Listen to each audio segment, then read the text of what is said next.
Hello दोस्तों, स्वागत है आपका आज की इस कहानी में। मेरा नाम महिमा है और मेरी अभी उम्र 22 साल है। मैं दिल्ली में रहती हूँ। आज मैं आपको अपने साथ हुई एक सच्ची कहानी बताने जा रही हूँ। मेरी हाइट 6 फीट 1 इंच है। मैं देखने में बहुत ही सुंदर थी। मेरे घर में हम 6 लोग ही रहते थे। मेरे घर में मेरे मौसा जी और मौसी जी हमारे साथ में ही रहते थे।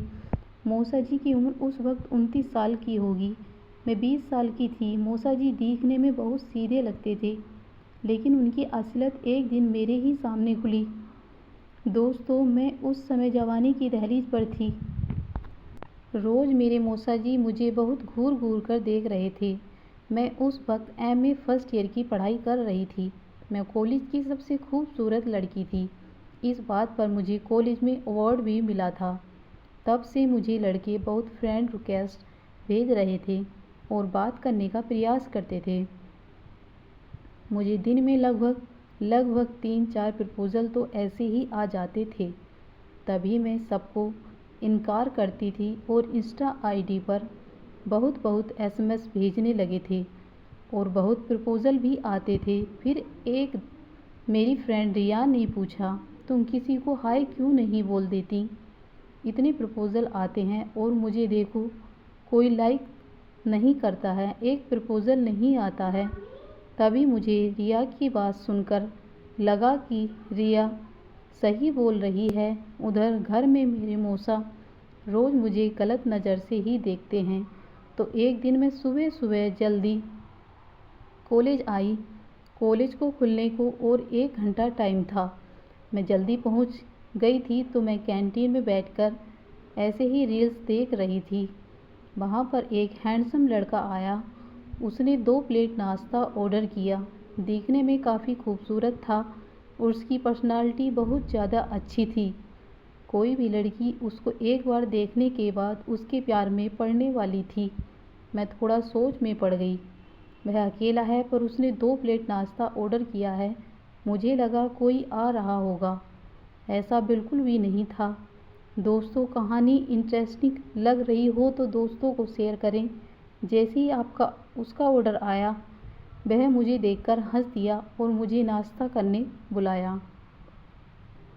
मैंने भी सोचा यही सही टाइम है बात करने का, तो मैं उसके टेबल पर चली गई। उसने मेरा नाम पूछा। उसके बाद कौन सी क्लास में है पूछा। मैंने सब बताया। मैंने भी पूछा तुम्हारा नाम? उसने बताया उसका नाम अमन था। फिर उसने मुझे नाश्ता करने को बोला। हम दोनों ने बातें करते हुए नाश्ता किया। तभी उसने बोला, तुमसे बातें करके बहुत अच्छा लगा, तुम अपना नंबर दे सकती हो? मैंने कहा हाँ बिल्कुल। मैंने भी उसको कहा तुम बहुत खूबसूरत हो। यह बात सुनकर हंस दिया। फिर डायरेक्ट उसने बोला, मैं तुमसे प्यार करने लगा हूँ। मैंने अभी कहा आई लव यू अमन। उसने मुझे गले लगा लिया। फिर हम दोनों बाहर घूमने चले गए।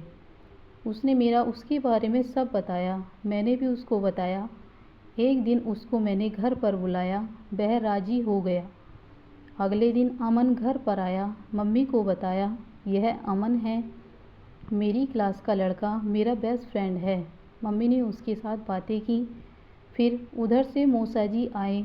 अमन को देखकर चौंक ही गए और पूछा, कौन लड़का है? मैंने बताया मेरा फ्रेंड है।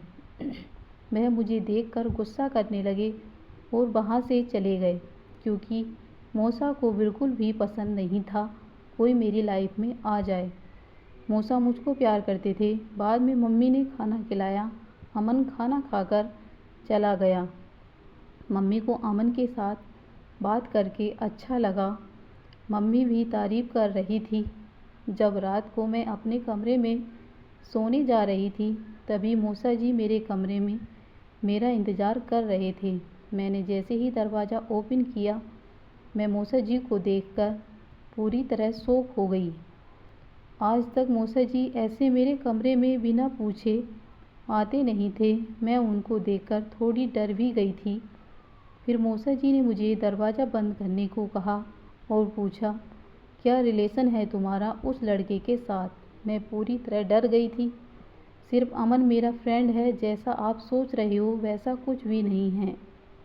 मूसा ने मुझे पकड़ लिया और बोला, ऐसा कुछ भी रिलेशन दिखा तो देख लेना। यह धमकी देकर मूसा कमरे के बाहर चले गए। मैंने अगले दिन अमन को यह सब बात बता दी। अमन काफ़ी गुस्सा हो गया था। उसके बाद मूसा जी मुझको बड़े ध्यान से देखा करते थे।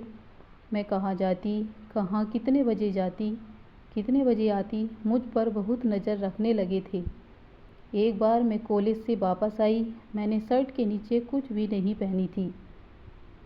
मैंने मूसा जी को मेरे को घूरते हुए देखा। पता नहीं मुझे क्या हुआ, उसको देखकर अचानक से घबराहट हो गई और उन्हीं के सामने उचक उचक के चलकर अपने कमरे में गई तो मेरे मूसा जी को ऐसा लग गया कि इसने कुछ गड़बड़ की है। जैसे मैं अपने कमरे में गई, उसके 5 से 10 मिनट के बाद मूसा जी मेरे कमरे में आए और फिर से पूछने लगे। फिर मैंने देखा कि मूसा जी आज बहुत गुस्से में थे। मैंने उनसे पूछा कि मूसा जी क्या हुआ। मैं समझ गई कि मूसा जी मेरे दीवाने हो चुके हैं, इसीलिए मुझ पर थोड़ी थोड़ी बात पर शक कर रहे हैं। फिर मेरे मूसा जी के सामने इस तरह का सिलसिला शुरू हो गया। मुझे भी जब भी मौका मिलता मूसा जी के सामने कुछ ना कुछ नाटक करने लगी। उनको ऐसा लगे कि इसने कुछ गड़बड़ की है। मूसा जी के साथ ऐसे ही मेरा मजाक का सिलसिला चलता रहा, लेकिन बेचारे कुछ कर नहीं पाते। एक दिन मैंने डिसाइड किया कि इसे दूसरे लेवल पर पहुंचाने की स्टेज आ गई है। एक दिन मूसा जी और मैं टीवी रूम में अकेले ही थे। मैं सोफे पर लेटी हुई थी और मैंने रजाई ओढ़ रखी थी। मूसा जी भी उसी सोफे पर मेरे पैरों के पास बैठकर टीवी देख रहे थे। फिर मैंने सोचा मौका सही है। मूसा जी का पूरा ध्यान टीवी में था। तभी मैं बेड से निकल गई और कुर्सियाँ मेरे जगह रख दी। फिर मैंने मूसा जी को कहा कि मूसा जी क्या देख रहे हो। मूसा जी ने कहा टीवी देख रहा हूँ, दिख नहीं रहा क्या। मैंने कहा क्या टीवी देख रहे हो, मैं साइड में हूँ। अभी तुम मुझे घूर नहीं रहे हो जैसे तुम मुझे रोज़ घूरते हो। यह बात सुनकर मूसा जी ने टीवी बंद किया और मेरे ऊपर सो गए। तभी उनको लगा यहाँ तो कोई नहीं है। तभी मैंने लाइट जलाई और सब मम्मी को दिखा दिया। ऐसी नीयत है मम्मी इनकी। उस दिन मूसा जी की कोई बात नहीं सुनी और मूसा को घर से निकाल दिया। दोस्तों, यह थी आज की हमारी सच्ची कहानी। आपके साथ भी कुछ ऐसा ही हो रहा होगा तो आप भी कुछ ऐसा सुझाव लगाकर ऐसे ही अपनी अपनी प्रॉब्लम्स दूर कर सकते हो। तो दोस्तों, कहानी पसंद आई हो तो वीडियो को लाइक और चैनल को सब्सक्राइब ज़रूर करें। धन्यवाद।